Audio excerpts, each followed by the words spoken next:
응급구조 대원들의 이야기를 들어본 적이 있습니다. 그들이 인생의 마지막이 될지 모르는 상황을 이끌고 구급차로 운반하는 가운데 참 절대절명에 있는 그 상황 가운데 곧잘 사람들이 하는 질문이 있다고 합니다. 이렇게 묻는다고 합니다.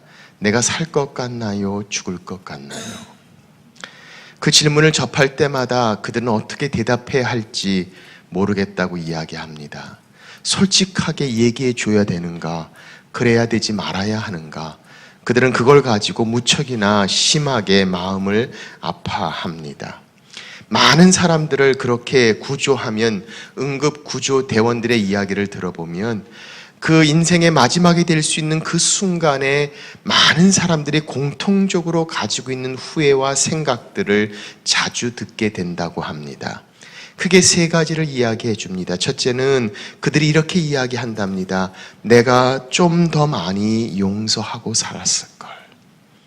좀 덜 미워하고 더 사랑하고 살았을 걸 하는 후회를 마지막이 될 수 있는 그 상황에서 아쉬워하며 후회하는 장면들을 그들은 묵도한다고 합니다. 또 한 가지는 그들이 이렇게 질문한답니다. 그들이 날 기억해 줄까요? 그들에게 정말 내가 기억으로 인정되고 남아있기를 원하는데 내가 이렇게 가더라도 그들이 날 기억해 줄까요? 라는 질문을 한다고 합니다. 그리고 세 번째, 그들은 이렇게 이야기한다고 합니다. 내 삶이 의미가 있었을까요? 지나간 순간들, 남아진 것들, 내가 여기까지 온 내 모든 것들에 내 인생이, 내 삶이 의미가 있었을까요? 라는 질문을 그들은 던진다고 합니다. 자기의 삶이 의미가 있었는가를 확인하고 싶어 하는 마지막의 모습을 그들은 바라봅니다. 우리가 만약 그런 상황이라면 어떤 말을 어떻게 해야 할 수 있을까요? 그런데 오늘 성경을 보니까 이미 그 모든 과정을 다 지났음에도 불구하고 여전히 살아서 우리에게 전하는 강력한 메시지를 가진 한 사람의 이야기를 설명합니다. 그의 이름은 아벨이라는 사람입니다. 성경은 아벨에 대해서 이렇게 말합니다. 들어보세요. 그는 죽었으나 그 믿음으로써 지금도 말하느니라. 인생의 모든 과정을 다 지나고 삶과 죽음 후에 우리를 향해 여전히 지금도 말하고 있는 메시지, 오늘 이 아벨의 이야기를 통해서 하나님이 우리에게 주시는 말씀을 함께 듣고자 합니다. 성경에 보면 창세기에 인류의 기원이 되는, 조상이 되는 아담과 하와에게는 두 아들이 있었습니다. 바로 가인과 아벨입니다. 형인 가인은 농사하는 자였습니다. 동생인 아벨은 양을 치는 사람이었습니다. 그들이 각각 자기의 소산을 따서 이제 하나님 앞에 제사를 드리는 장면이 성경에 나옵니다. 농업을 하고 있는 가인은 농작물을 하나님께 제사로 드립니다. 양치고 있던 아벨은 양을 하나님께 제사로 드립니다. 근데 성경을 보니까 이상한 일이 벌어졌습니다. 하나님께서 가인의 제사는 받지 않으시고 아벨의 제사는 받으신 사건을 성경은 설명하고 있습니다. 그래서 우리는 질문해 봅니다. 왜 하나님께서 아벨의 제사만을 받으셨을까? 궁금해요? 별로? 아벨의 제사가 왜 가인의 제사와 달랐는가 하는 생각을 우리는 하게 됩니다. 왜? 우리는 누구나 다 하나님 앞에 나갈 수 있기를 원합니다. 하나님 앞에 인정받기를 원하고 하나님께 받음을 받기를 원하고 그게 우리의 마음입니다. 무엇이 하나님께서 받으시는 삶의 모습이었는가? 절대자 되시고 전능자 되시는 하나님께서 보시는 것이 무엇인가? 이 질문을 가지고 우리는 질문해 봅니다. 하나님께서 왜 아벨의 제사만을 받으셨는가? 어떤 분들은 이야기합니다. 창세기에 보면 아벨의 제사를 이야기하면서 첫 새끼와 기름을 드렸다, 이렇게 나와 있습니다. 그래서 아마도 아벨이 여러 자기 양들 중에서 제일 첫 번째, 그리고 기름이 있는, 한마디로 이야기하면 최상의 제물을 하나님께 드렸기 때문에 하나님이 받으셨고, 아벨은 그렇지 못했기 때문에, 가인은 그렇지 못했기 때문에 하나님께서 받지 않으셨다라고 이야기합니다. 아벨의 제물이 좋은 것이라는 것은 성경은 설명합니다. 하지만 그렇다고 해서 가인의 제물이 좋지 않아서 받지 않았다는 말씀도 성경에는 나와 있지는 않습니다. 그런가 어떤 분들은 이야기합니다. 양을 잡아드렸기 때문에 거기에는 피 흘림이 있었다. 피 흘림이 있는 제사야말로 하나님이 원하는 제사의 방법이었기 때문에 하나님께서 그 제사를 받으셨다 라고 설명하기도 합니다. 물론 하나님께서 아담과 하와를 내쫓으시면서 짐승을 잡아 가죽옷을 입히시면서 피 흘림의 사건을 경험했습니다만도 피 흘림의 제사를 드려지는 방법은 훨씬 더 나중에 하나님께서 이스라엘 백성에게 가르치신 사건을 보면 그 말도 정확하게 설명되지는 않습니다. 한마디로 이야기하면 성경은 정확하게 구체적으로 왜 아벨의 제사만을 하나님이 받으셨는가를 말씀하고 있지 않습니다. 다만 한 가지 있다면 오늘 본문에 나오는 이 말씀, 이 본문에서 제일 중요한, 가장 중요한 한 가지 분명한 차이점을 성경은 구체적으로 말씀하고 있습니다. 자, 본문을 한번 같이 읽겠습니다. 히브리서 11장 4절 시작. 믿음으로 아벨은 가인보다 더 나은 제사를 하나님께 드림으로 의로운 자라 증언하심이라. 아멘. 자, 성경은 말씀합니다. 아벨이 드린 제사를 성경은 뭐라고 얘기냐면 믿음으로 더 나은 제사를 드렸다. 성경은 한 단어를 얘기합니다. By faith, 믿음으로 아벨은 제사를 드렸고 그 제사는 더 나은 제사였고 그 제사는 하나님이 받으셨고 그 제사는 하나님이 의롭다 하셨다라고 성경은 말씀하고 있습니다. 오늘 말씀을 보니까 제일 중요한 것은 바로 믿음이었다라는 말입니다. 제물의 크기를 성경은 말씀하지 않습니다. 제물의 퀄리티를 성경은 말씀하지 않습니다. 성경은 제물을 드리는 자의 믿음이 무엇인가, 하나님이 받으시는 기준은 바로 믿음이었다라고 성경은 말씀하고 있습니다. 그런데 우리는 사실 믿음만으로 좀 부족한 것 같습니다. 믿는다고 이야기합니다. 그러나 믿음만으로는 하나님이 과연 나를 받아주실까? 하나님이 과연 나를 사랑해 주실까? 아니, 우리는 오랜 시간 동안 수고하고 애씀을 통해서 무엇을 얻는다는 생각을 습득해 왔습니다. 그래서 하나님과의 관계에서도 내가 얼마나 열심을 더하고 더 수고하고 더 애쓰고 더 희생하면 하나님이 더 부어주시고 더 축복해 주시고 더 사랑해 주시고 더 용납해 주신다는 생각을 우리는 갖게 됩니다.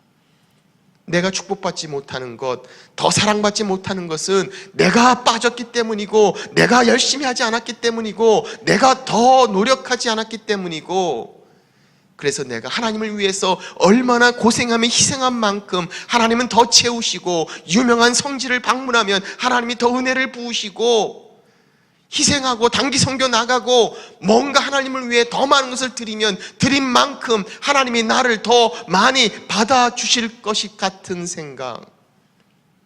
성경은 제물의 크기가, 제물의 퀄리티가 아니라 믿음이다라고 말씀하시며 우리가 하나님께 무엇을 하냐가 중요한 것이 아니라 하나님이 우리에게 무엇을 하신 것을 믿는 것이라고 성경은 말씀하고 있습니다. 제가 전에 아는 한 분 신방을 갔더니 그러시더라고요. 목사님 10년 동안 교회에서 하는 모든 프로그램 다 했는데 안 믿어집니다. 그래서 제가 그랬어요. 아마 너무 열심히 하셔서 그런 것 같습니다. 내가 이거 다 하면 이거 끝나고 그거 하고 이거 끝나면 저거 하고 그러면 내가 이렇게 되겠지, 하나님께 더 가까이 가겠지. No. 성경은 말씀합니다. 믿음으로 하나님이 우리에게 은혜를 주시는 것이라고. 믿음으로, 성경은 이렇게 말합니다. 믿음이 없이는 하나님을 기쁘시게 하지 못한다고 히브리서 11장 6절은 말씀합니다. 로마서 5장 1절은 말씀합니다. 우리가 믿음으로 의롭다 하심을 받았나니, 그러므로 에베소서 2장 8절 9절입니다. 은혜로 인하여 믿음으로 말미암아 구원을 받았으니 이것은 너에게서 난 것이 아니요 하나님의 선물이라. 행위에서 난 것이 아니니 누구든지 자랑하지 못하게 함이라. 하나님이 주신 것을 선물로 받는 믿음, 이것으로 구원을 받았나니 이것은 우리에게서 난 것이 아니요 행위가 아니다라고 성경은 말씀하고 있습니다. 그렇다면 우리는 정말 중요한 질문을 던져야 됩니다. 그 질문은 이런 것이 아닐까 싶어요. 그렇다면 도대체 그 믿음은 과연 무엇입니까? 아니, 하나님께서 받으시는 그 믿음, 내 행동과 행위가 아니라 하나님께서 받으시고 의롭다 하시는 그 믿음은 과연 무엇인가? 무엇을, 어떻게, 뭘 믿는 것인가? 라는 질문을 던져야 합니다. 왜? 여기에 모든 것이 달려있기 때문이죠. 자, 그렇다면 그 질문을 생각해 봅니다. 아벨이 하나님 앞에 드린 예물을 보면 자기 자신을 바라보며 다가오실 메시아를 향한 믿음의 모습인 것을 말합니다. 그 믿음의 모습을 구약에서 신약까지 성경 전체를 쫙 들어 이야기한다면 우리는 전체적인 성경 말씀 가운데 우리에게 말씀하시는 하나님에 대한 믿음의 가장 중요한 세 가지의 요지를 살펴보게 됩니다. 자, 오늘 이 세 가지 것을 함께 나눕니다. 첫 번째, 하나님의 사랑에 대한 믿음입니다. 하나님이 나를 사랑하신다. 요한복음 3장 16절, 하나님이 세상을 이처럼 사랑하사 독생자를 주셨으니 이는 저를 믿는 자마다 멸망치 않고 영생을 얻게 하려 하심이라. 우리 중에 누가 사랑하는 사람을 위하여 독생자를 줄 자가 누가 있겠습니까? 결혼 안 해서 독생자도 없는데 말입니다. 그런데 하나님께서 독생자를 주기까지 우리를 사랑하신다고 말씀합니다. 아들까지 아끼지 않고 주시니가 이 모든 것들을 너희에게 더하지 아니하시겠냐라고 말씀하시며, 성경은 분명하게 가장 중요한 성경의 진리로 우리 가운데 말씀하십니다. 하나님이 우리를 사랑하신다. God loves you. God is love. 우리가 하나님을 먼저 사랑한 것이 아니라 하나님이 우리를 먼저 사랑하셨으니 하나님은 사랑이시라라고 성경은 말씀하십니다. 예수님께서 이 땅에 계실 때 요한복음 10장 10절, 내가 온 것은 양들로 생명을 얻게 하고 더 풍성히 얻게 하려는 것이라. 생명을 얻기를 원하십니다. 풍성한 삶을 얻기를 원하십니다. Abundant life, 풍성한 삶, 하나님이 원하시는 것. 그래서 오늘 이 예배가 블레싱이라고 이야기하는 것도 하나님의 본심입니다. 하나님의 마음입니다. 우리를 향한 하나님의 사랑을 성경은 설명합니다. 그래서 성경은 우리에게 말씀합니다. 하나님의 말씀을 직접 들어보십시오. 에레미야서 29장 11절, 여호와의 말씀이니라. 너희를 향한 나의 생각을 내가 아나니 평안이요 재앙이 아니니라. 너희에게 미래와 희망을 주는 것이니라. 하나님의 말씀입니다. 내가 너희에게 주기를 원하는 건 평안이다, 미래다, 소망이다, 축복이다. I love you. 우리가 어떤 상황에 있든지 간에, 어디를 지나쳐왔든지 간에, 어떤 일을 겪었든지 간에, 어떤 모습이 있든지 간에 성경은 분명하게 말씀하십니다. 하나님께서 우리를 사랑하신다고. 하나님의 사랑에 대한 믿음, 성경은 이것이 우리에게 구원을 주시는 하나님에 대한 첫 번째 믿음의 모습입니다. 두 번째, 하나님의 은혜의 선물이 필요함을 고백하는 믿음입니다. 자, 하나님 우리를 사랑하세요. 놀라운 일입니다. 하나님의 사랑은 너무 훌륭합니다. 근데 문제가 뭐예요? 우리가 그 하나님의 사랑을 받을 만한 자격이 없다는 겁니다. 우리를 향해서 성경은 이렇게 말씀하십니다. 로마서 3장 23절, 모든 사람이 죄를 범하였음에 하나님의 영광에 이르지 못하더니, 모든 사람이라고 얘기합니다. That means you, me. 다 죄인이라고 이야기합니다. 하나님의 영광, 하나님의 기준, 하나님의 스탠다드에 미치지 못한다라고 이야기합니다. 우리 가운데 물론 어떤 분들은 나는 꽤 괜찮은 사람인데 라고 생각하는 분들이 있을지 모릅니다. 아니, 우리 주변에서도 그냥 그렇게 큰 피해를 끼치지 않고 좋은 일 하려고 하는 훌륭한 사람들이 보일 수도 있습니다. 그러나 인간적인 기준이 아니라 하나님의 기준, 온전하시고 거룩하신 그분의 기준으로 바라볼 때 이 세상의 어느 누구도 하나님 앞에서 나는 꽤 괜찮은 사람이라고 명함 내밀 수 있는 사람이 한 사람도 없다고 성경은 말씀하시고 있다는 겁니다. 왜 그럴까요? 하나님은 우리 마음의 중심을 보시기 때문이죠. 겉에 보이는 것, 행위로 나타나는 것, 그렇게 드러나는 것이 아니라 내 마음의 중심과 동기와 생각을 다 알고 계시는 하나님 앞에서 어느 누구도 나는 괜찮다고 얘기할 수 있는 인간의 존재가 존재하지 않는다고. 우리가 정말 솔직하다면 여러분, 하루에 한 번씩만 거짓말 한다고 생각해 보십시오. 그것도 굉장히 잘해주는 겁니다. 아니, 말로 하지 않아도 속으로 생각하는 거짓말까지 생각해 본다고 해보십시오. 여러분, 몇 살, 몇 년 동안, 며칠 동안 살았습니까? 어느 누구도 하나님 앞에 나는 깨끗하다, 하나님의 기준에 들어갈 수 없는 우리들, 그 기준에 들어갈 수 없는 우리를 향해 성경은 뭐라고 말씀합니까? 로마서 6장 23절, 죄의 싹슨 사망이요. 그 죄의 결과가 무엇인가? 사망, 영적인 사망을 이야기합니다. 하나님과 영원히 분리되는 것을 이야기합니다. 우리말로 이야기한다면 지옥을 이야기합니다. 자, 보세요. 하나님 우리를 사랑하십니다. 우리를 구원하시기를 원하시고 생명을 주시기를 원하십니다. 그런데 우리는 모든 사람이 죄를 지어 하나님의 스탠다드에 머물 수 없습니다. 그런데 하나님은 또한 공의의 하나님이십니다. 공의로우신 하나님은 죄를 심판하십니다. 죄를 싫어하십니다. 그래서 그 심판의 결과는 죄의 싹슨 사망입니다. 이걸 인간적으로 표현할 수 있다면 하나님의 딜레마라고 얘기할 수 있을지 모르겠어요. 우리를 사랑하셔서 우리가 멸망하기를 원치 않으십니다. 그러나 공의로우신 하나님은 우리의 죄 있음을 죄 없다고 그냥 무조건 해결할 수 없으신 하나님이시라는 겁니다. 그런 우리에게 은혜의 선물이 필요합니다. 그게 바로 세 번째 믿음의 이야기입니다. 바로 예수 그리스도의 십자가의 믿음입니다. 그래서 하나님께서는 그의 아들 독생자를 보내셨습니다. 그리고 예수 그리스도께서 우리의 모든 죄를 대신 짊어지시고 우리를 위하여, 우리 자신을 위하여 십자가에 죽으심으로 우리의 모든 죄의 형벌을 사하셨다고 성경은 말씀하십니다. 자, 우리 안에 죄가 있습니다.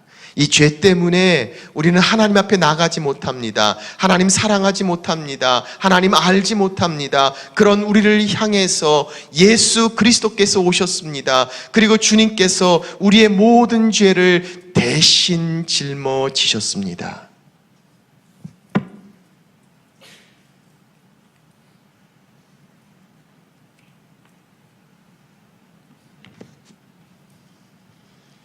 그리고 예수님께서 십자가에 죽으셨습니다. 그리고 부활하셨습니다. 그리고 그 믿음을 가진 자들을 향해 말씀하십니다. 너희 믿음이 너희를 의롭다 하였다. 그리고 그 하나님께서 우리를 의롭다 하시고 우리 가운데 함께 오셨습니다.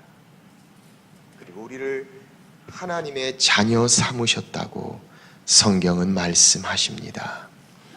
이것이 바로 성경이 말씀하시는 믿음입니다. 하나님 우리를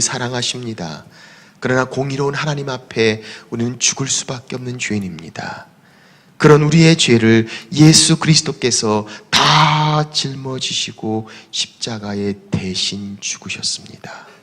그 예수님의 십자가를 믿는 것, 그래서 로마서 5장 8절은 말씀합니다. 우리가 아직 죄인 되었을 때에 그리스도께서 우리를 위하여 죽으심으로 하나님께서 우리에 대한 자기 사랑을 확증하셨느니라. 우리의 모든 죄를 짊어지실 그분은 자기 죄가 없는 분이어야 합니다. 자기 죄도 해결이 안 되면서 누가 다른 사람의 죄를 짊어질 수 있습니까? 그런데 우리는 바로 모든 사람이 죄를 범했다고 말하지 않았나요? 그래서 성경은 말씀합니다. 하나님의 아들, 죄 없으신 그분께서 이 땅에 오셔서 우리의 모든 죄를 짊어지시고 십자가를 지셨다고. 그래서 성경은 말합니다. 나는 길이요 진리요 생명이니 나로 말미암지 않고는 아버지께로 올 자가 없느니라. 예수 그리스도 외에는 우리의 모든 죄를 대신 짊어지시고 형벌을 받으실 만한 사람이 존재하지 않습니다. 그래서 성경은 말합니다. 천하 만물의 구원을 받을 만한 다른 이름을 우리에게 주신 일이 없도다 라고 말씀하시며, 예수 그리스도의 십자가의 믿음이 죽을 수밖에 없는 여러분과 저를 향한 하나님의 생명의 구원의 사랑이었다는 사실을 성경은 말씀합니다. 이것을 믿는 것, 바로 이것이 하나님이 의롭다 하시는, 하나님이 받으시는 삶의 모습이라고 성경은 말씀하십니다. 사랑하는 여러분, 이 믿음이 있습니까? 믿음 생활 한다고 신앙생활이라고 하면서도 내가 정말 무엇을 믿는가? 내가 정말 믿고 있는 것이 분명합니까? 만일 하나님께서 여러분들을 오늘 부르신다면 천국에 갈 확신이 분명히 있습니까? 내가 믿는 믿음이 하나님 앞에서 의롭다 하심을 받는 믿음으로 나를 받을 수 있는 믿음을 나는 과연 가지고 있는가? 오늘 성경은 우리에게 말씀하고 있습니다. 믿음으로 더 나은 제사를 하나님께 드림으로 하나님께서 의로운 자라 칭하셨도다.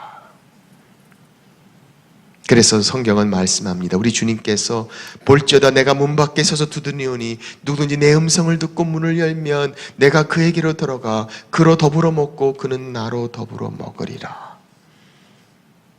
주님께서 문을 두드리시고 문을 열고 마음의 문을 열고 그것을 받는 믿음, 바로 그것이 하나님께서 우리 안에 들어오셔서 함께 교제하며 동행하시는 축복의 삶을 성경은 말씀하고 있습니다. 배를 타다가 난파를 당했다고 한번 상상해 보십시오. 물에 빠져서 헤매이다가 겨우 수영해서 수면에 올라와 배에 깨진 나무 널판지를 붙잡고 둥둥 떠 있습니다. 그걸 놓치면 물에 빠질 수밖에 없는, 꼭 붙잡을 수밖에 없는, 지금은 너무나 필요한 널판지입니다. 그러나 그것은 영원하지 않습니다. 그것은 온전한 해답이 될 수 없습니다.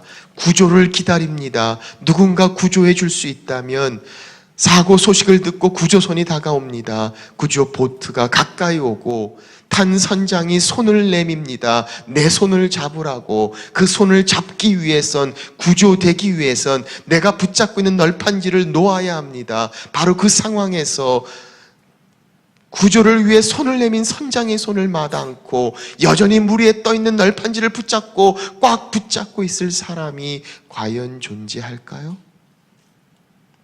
믿음은 바로 이와 같은 것이라고 말합니다. 내가 붙잡고 있는 것들이 놓아지고 하나님이 우리에게 내미시는 것들을 받는 것, 그 손은 구원의 손입니다. 그 손은 생명의 손입니다. 그 손을 붙잡는 믿음, 바로 이것이 성경이 말씀하시는 믿음의 모습을 이야기합니다. 사랑하는 여러분, 오늘 나는 어떤 믿음을 가지고 있는가? 하나님 앞에 내 믿음의 모습을 살펴봅니다. 우리는 무엇을 붙잡고 있습니까?